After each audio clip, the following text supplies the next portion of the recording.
Tras moitas negociacións, este é o lugar elixido para a construción da nova residencia de maiores. O Concello entregou esta parcela da Parda de 3.600 metros cadrados á Xunta de Galicia, unha parcela que xa fora ofertada á Administración Autonómica para a construción do Carlos Oroza, pero que finalmente se descartou. O certo é que esta non era a primeira opción, había dúas parcelas en riba da mesa, unha era a unidade 18 e outra era esta, pero o máis importante é que frente ao mito de que as distintas administracións públicas de distintas cores políticas non chegan a acordos, isto é unha realidade. A Xunta de Galicia e o Concello de Pontevedra chegaron a un acordo para ceder por parte do Concello esta parcela na que se construirá esta residencia de maiores.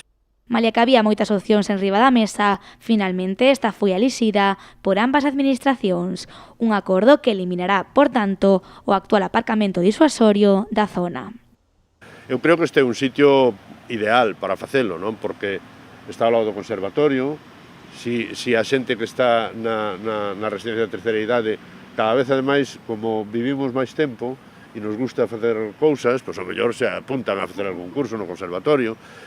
si poden tamén ir a levar ao neto a guardería que está un pouco máis arriba, están ao lado dun centro de saúde que ten un pack de atención continuada que casi prácticamente van en silla de rodas, non hai que chamar nin ambulancia, porque nós tamén queremos aforrar o máximo gasto público, non? De momento este parking vai estar aquí ainda algún certo tempo, mentras non fagan o proxecto, se axudique, o sea que estamos a falar, non sei, agallá sea pouco tempo, pero menos de un ano vista entre a elaboración do proxecto, sacar a contratación e adxudicar, menos dun ano non van a empezar as obras, por lo tanto temos un plazo dun ano aínda para buscar alternativas.